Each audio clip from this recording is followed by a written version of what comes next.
You know what's no one's really talking about? Just how captured our government institutions have become by leftist ideology. I mean, we all know there's bias baked into the system, but are we actually treating it like the existential threat that it is? Or have we just normalized it, let it morph into just the way things are? This is how culture shifts quietly, gradually, until one day you're standing in the middle of a culture war, wondering how the hell you got here and why did you not do something about it? For the last 20 years, everything from our politics to our media, our schools, even our corporations has leaned heavily towards progressivism. Even the so called conservatives of today would have been considered full blown liberals in the 1950s or the 60s, or maybe even the 70s. That's how far the pendulum has swung. So, what did that create? A new culture, a progressive, postmodern, everything is fluid kind of culture. And now it's evolved into what we call wokeism. Let me unpack this. Something I would have brushed off as a conspiracy theory just 2 years ago is now coming out as cold, hard fact. How so? Well, let's just take a look at what just happened in Epping, Essex. So, just like in other places up and down in Britain, an African migrant was charged with raping an English girl. The community was shaken. Locals came out, rightly outraged, demanding justice, demanding answers. And you'd think the police would be on their side, yeah? Supporting the community. Wrong. Instead, what did they do? They bust in Antifa-style counter-protesters. Yes, the same mob that chants "Queers for Gaza." And then, like clockwork, the locals were smeared as far-right extremists.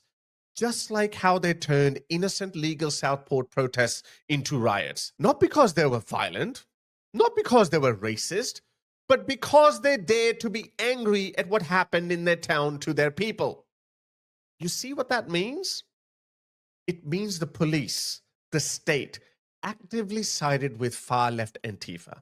They facilitated them, protected them, used them as a tool to suppress local dissent. That's not neutrality. That's not keeping the peace. That's picking a side. That's becoming a party in the conflict. Nigel Farage has done well in highlighting this issue. Let's check him out. Have a look at this video. If these are locals, why are they getting a police car? What time's the next bus? You wait 15 minutes for a bus and then three come all along at once. Look, they're all cramming in. This shows stand up to racism, as they're called, with Antifa, a violent, thuggish group, arriving at the train station and literally, by Essex police, being bussed to the Bell Hotel. These were the people that caused the disturbances. These were the people that caused the riots. Essex police caused the disturbances. What on earth were Essex police thinking? But they didn't stop there. They used that as an opportunity to turn this into riots or a disturbance, to say the least. And they labeled the concerned family members, the locals, as far right thugs. Has that happened somewhere before? What happened in Southport? Right. Same playbook. Is it that they just hate so much ordinary residents determined to stand up for their own rights? I don't know the answer to that question. What I know the answer. Nigel, you know the answer too. Don't mince your words. I do know is what Essex police have done here is absolutely disgraceful. One of the most extraordinary acts I've seen from the police force in my lifetime. And for bussing Antifa. Oh, and by the way, many of them masked protesters.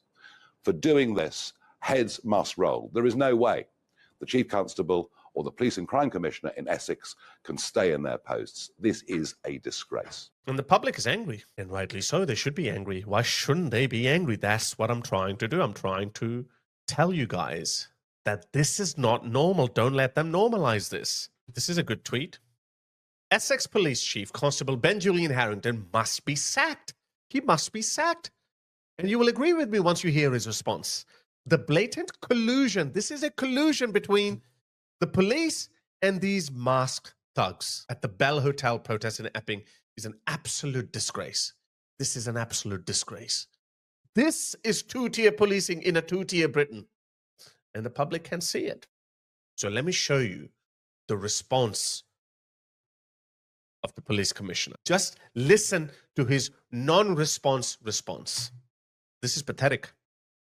Assembly. The force initially said that they didn't bring anyone to the hotel, but your colleagues seem to suggest that that had happened after footage emerged. Can you set the record straight then? Was Stewart wrong when he said that? Under the law of this country as it stands, people have the freedom to assembly. That's not what's being asked. Did you bring these people to Epping to counter the existing protesters? Did you do that or not? We know everyone is free to protest. Oh, by the way, are they actually free to protest?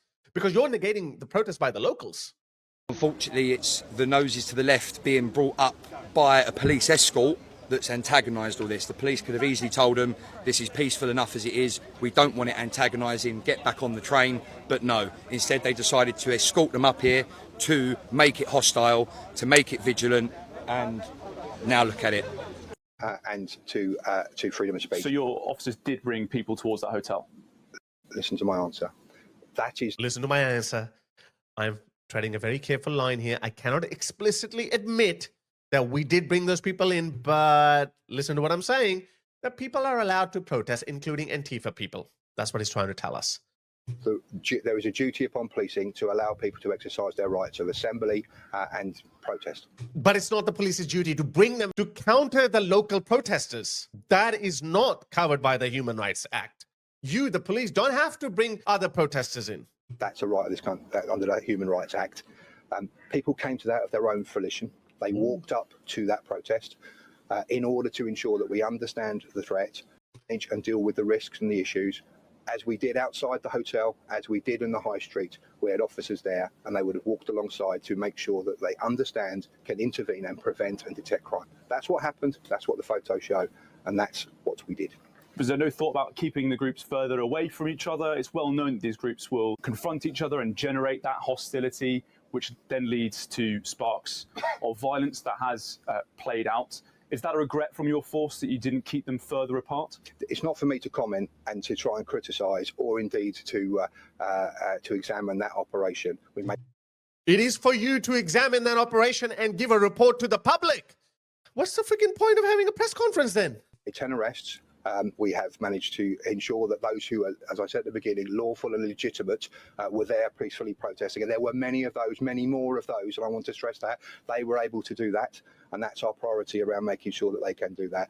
And where people stepped across that line, where they committed and broke the law, they were arrested, and the court records will show they have been charged and some remanded, and that's the position we take around that criminality. Charlie, thank you. Next. And guess who are the people who've been arrested? I doubt they were Antifa people. Now, later on, he also said that we didn't bring in counter-protesters. We just escorted a few of them away in vans after violence broke out. That's it. Right. So let me get this straight. Antifa types show up from out of town, masked and militant, stirring up confrontation. And when things escalate, you protect them and then claim the locals were the problem.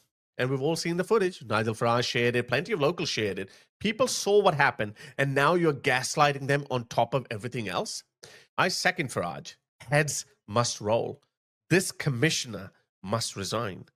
Keir Starmer loves to make examples out of people. Just look at what he did with the Southport protesters. Dragged them through the mud, made it loud and public, put mothers and veterans in prison for saying hurty words on Twitter. So where's that energy now, Keir? Why not apply the same standard here, Keir?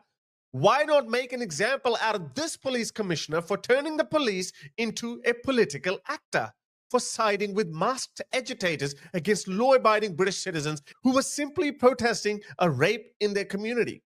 This wasn't a riot. This wasn't insurrection. This was a standard legal protest, which, let me remind you, the kind you are supposed to be allowed in a democracy.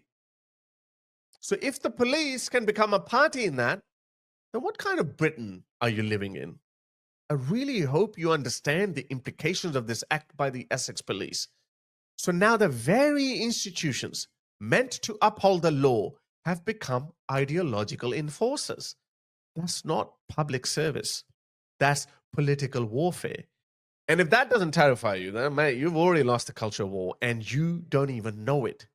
We can't just let it slide as, oh, that's how things are. This behavior by the police is an assault on one of the founding principles of British society that made Britain one of the greatest civilizations in the history of humanity, the rule of law. And the rule of law only works when it's equal for everyone. That means the state must be blind to political bias. They can't be neutralizing protests by bringing in counter-protests from other towns and counties. The West is in severe decline, not because our enemies suddenly became militarily stronger than us or because we can't make money anymore. No, we are in decline because we have abandoned the very values that made us great.